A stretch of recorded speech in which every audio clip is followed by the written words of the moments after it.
If you live a life in complete anonymity, is it still a life? Developing anonymity on the example of Kimberly.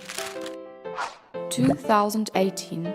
This is Kimberly. Yesterday she posted a picture of her cat on Facebook, who has died recently.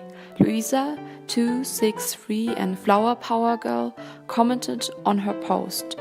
33 other people liked it. Her phone located her at Ledeka supermarket at Heinrich Bill Straße 2, 21435 Lüneburg.